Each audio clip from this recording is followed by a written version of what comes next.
orquestó el ataque terrorista más mortal de la historia moderna y luego desapareció. Tras el 11 de septiembre, Osama Bin Laden fue el hombre más buscado del mundo. Aunque agencias de inteligencia lo buscaron por casi una década, él se ocultó a simple vista, no en una montaña remota, sino en un complejo cerca de la principal academia militar de Pakistán. ¿Cómo era la vida tras esos muros? Descúbrelo hoy en The Infographics Show mientras exploramos la vida secreta de Bin Laden en aislamiento. Al iniciar la guerra en Afganistán, Osama Bin Laden se ocultó en las montañas para evitar a las fuerzas estadounidenses.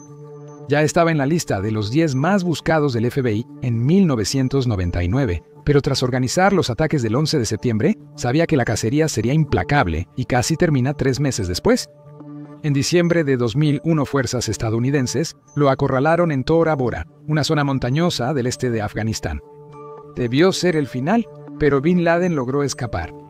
Estados Unidos pasaría casi una década entera buscándolo, rastreando en 27 países diferentes, gastando lo que equivalía a miles de millones de dólares, solo para terminar encontrándolo en una estructura de 3 pisos, en un camino de tierra a poco más de 1 kilómetro al suroeste de Abbottabad, Pakistán. El edificio estaba rodeado por muros de concreto de 3 a 5 metros y medio de altura, con alambre de púas en la parte superior. Aun con esa medida de seguridad intimidante, la casa no se diferenciaba mucho de las otras del vecindario. Muchas de las casas cercanas en la zona de Bilal Town tenían alambre de púas rodeando sus propiedades. La mayor diferencia realmente era el terreno en el que estaba ubicada la casa, mucho más grande que el de las casas cercanas.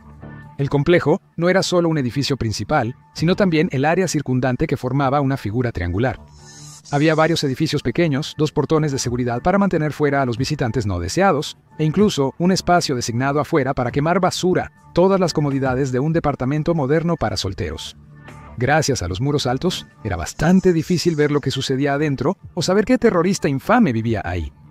Había pocas ventanas y las que no estaban tapadas seguían opacas, sobre todo las del norte. El balcón del tercer piso estaba cerrado por un muro de privacidad de 2 metros. Los residentes llamaron a la casa Waziristan Haveli, en alusión a la región montañosa de Waziristán en Pakistán, y al término Haveli, que significa mansión, ya sea por su tamaño o porque Bin Laden había estado antes en esa zona de Pakistán. El terreno en sí también era propiedad de un transportista de Waziristán, Abu Ahmed Al-Kawaiti. Al-Kawaiti compró el terreno baldío en 2004 y los 4 lotes contiguos en 2005, pagando en total $48,000. Abu Ahmed Al-Kawaiti tuvo un papel más relevante que solo ser dueño del terreno del complejo, y Bin Laden tampoco permaneció oculto únicamente en ese lugar. Enseguida hablaremos de ambos detalles. Primero, sigamos con el recorrido. El edificio principal fue la casa que Bin Laden habitó desde su construcción en 2005 hasta su muerte en 2011. Originalmente tenía 2 pisos. La planta baja contaba con 4 dormitorios, 3 baños, cocina y cuarto de almacenamiento. Arriba había 4 baños y 4 dormitorios adicionales.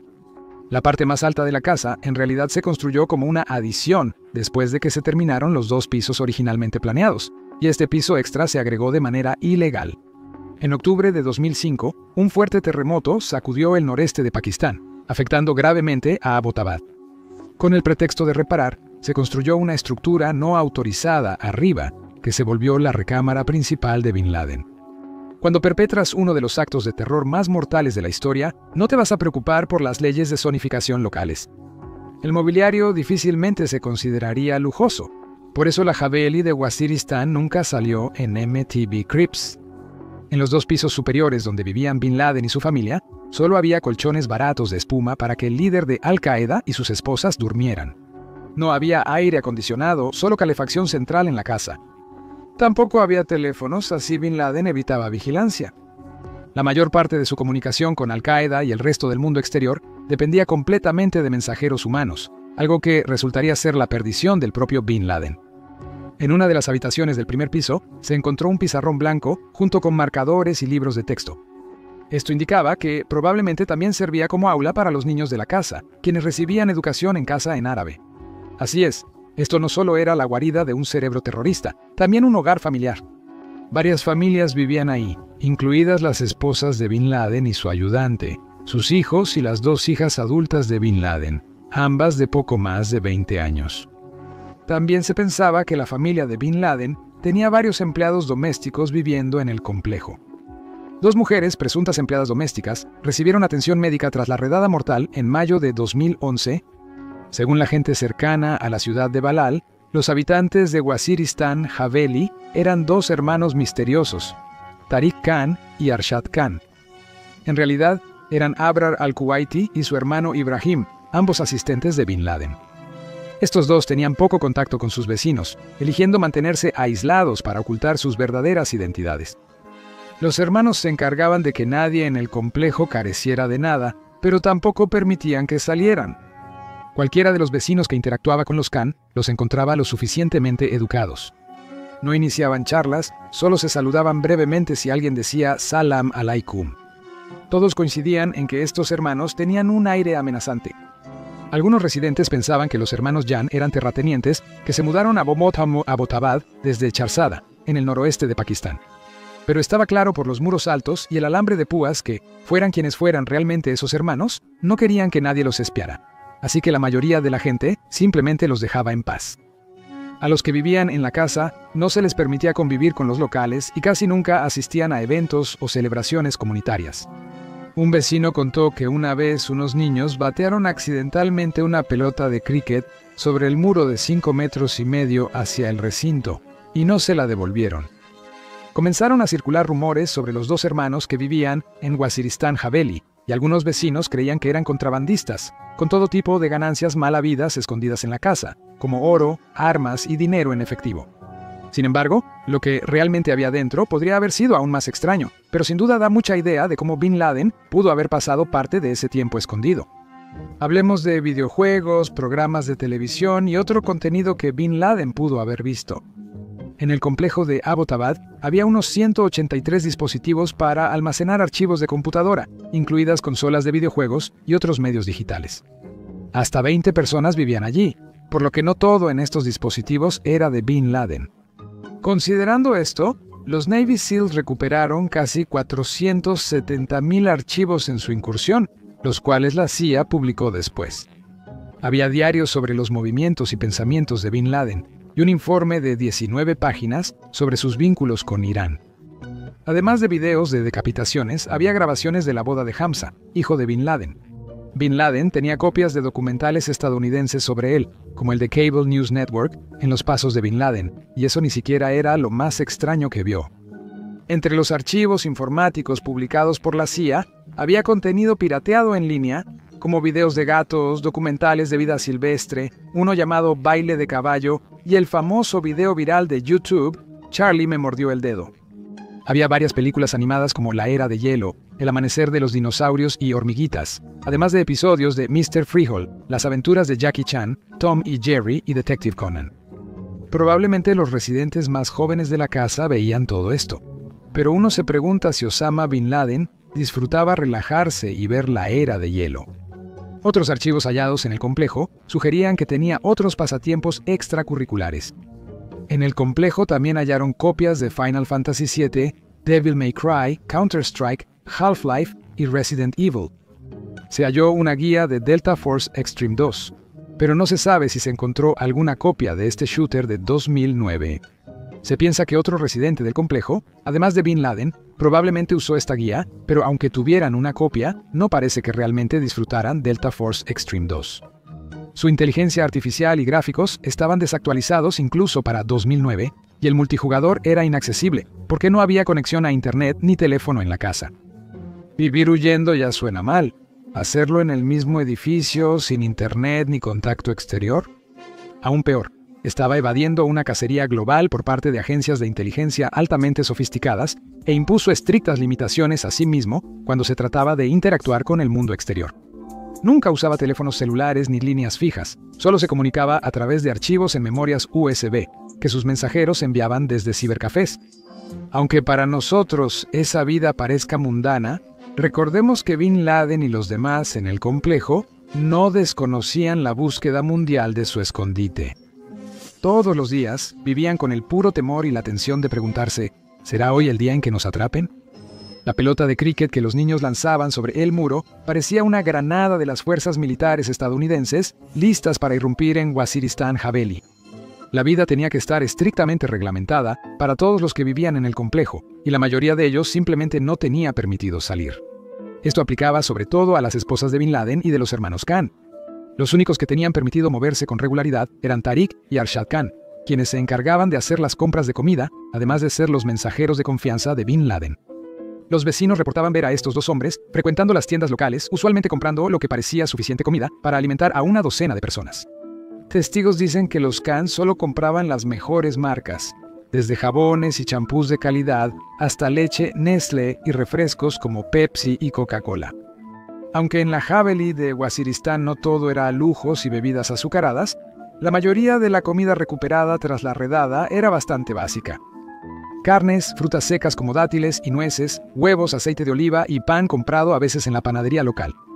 Cuando los niños del complejo salían con los hermanos, les compraban muchos dulces y refrescos. Mohamed Rashid, comerciante local, dijo que vio a los Khan y algunos niños del complejo en su tienda comprando dulces, pero solo eran hijos de Tariq y Arshad.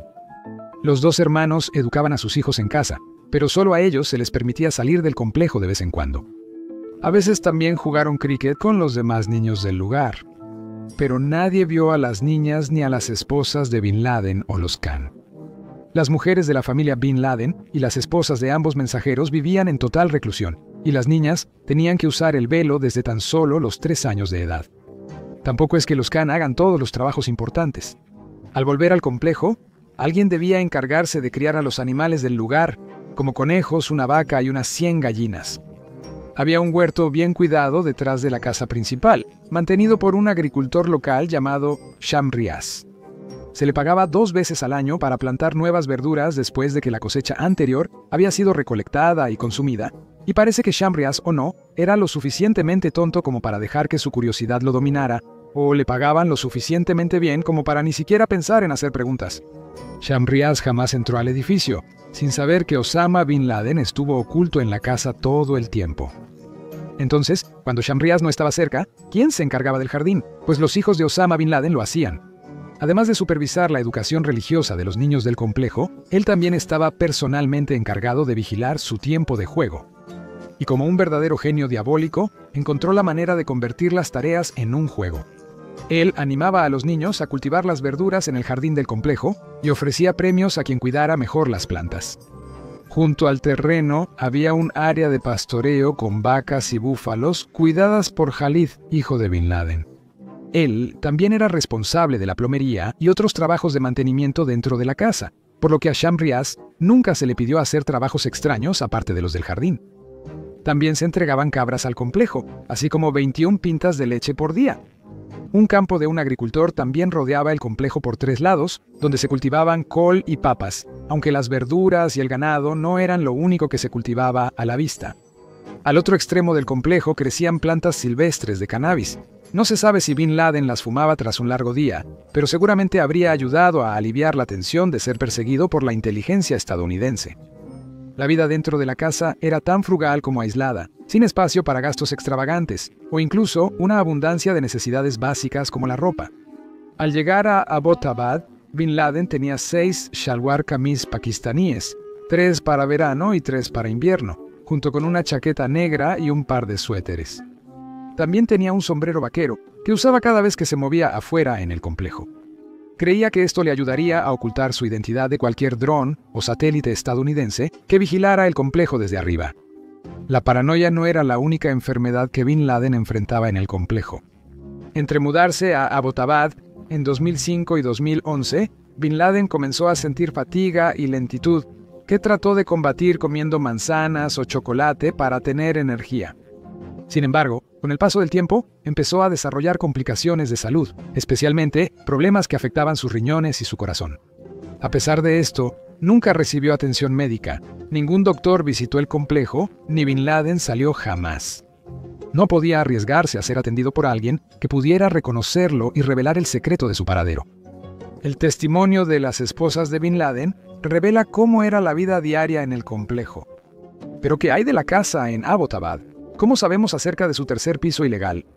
Bueno, los planos originales muestran que la propiedad pertenecía a uno de los 2 hermanos, el que usaba el nombre de Arshad Khan, o como lo conocemos, Abu Ahmed al-Kawaiti, el mismo hombre que originalmente compró el terreno donde se construyó el complejo. No solo era el dueño y uno de los otros mensajeros que entregaban mensajes hacia y desde el complejo para Bin Laden, al-Kuwaiti también es la persona que llevó a Estados Unidos hasta donde se escondía Osama Bin Laden. Desde 2002 funcionarios de inteligencia de Estados Unidos identificaron a Abu Ahmed al-Kuwaiti y sabían que era dueño del complejo donde se alojaba Bin Laden. Solo era cuestión de localizarlo. Sin embargo, como Bin Laden había exigido que no hubiera líneas telefónicas, cables de internet ni teléfonos celulares en su escondite, obtener cualquier pista sobre al-Kuwaiti estaba resultando difícil. Eso fue hasta que se obtuvo información de los detenidos de Al-Qaeda en la bahía de Guantánamo, la cual reveló que Abu Ahmed al-Kuwaiti también usaba el seudónimo de Arshad Khan. Al saber que este era el nombre ligado al complejo en Abbottabad, la CIA rastreó a al-Kuwaiti ahí en agosto de 2010, lo que llevó a Estados Unidos a sospechar que Bin Laden podría esconderse en ese lugar. Y resultó ser cierto. Durante casi una década entera, mientras la comunidad de inteligencia y especialmente Estados Unidos lo buscaban por todo el mundo, Osama Bin Laden estuvo oculto en un complejo que permaneció aislado del mundo, viviendo bajo una tensión constante y el temor de ser descubierto en cualquier momento, congelado en el tiempo con pequeños destellos del mundo exterior, todo para que finalmente fuera inadvertidamente delatado por uno de los propios ayudantes responsables de asegurar el santuario de Abbottabad. ¿Quién sabe? Quizá Bin Laden no esperaba que el equipo Sea, Air and Land 6 irrumpiera en su puerta ese día de mayo de 2011, pero al menos fue un cambio respecto a su rutina habitual. No viví para apreciarlo. Ya viste cómo vivía y cómo terminó todo. No te pierdas nuestro episodio sobre cómo el equipo Sea, Air and Land derribó a Osama Bin Laden minuto a minuto o haz clic en este video.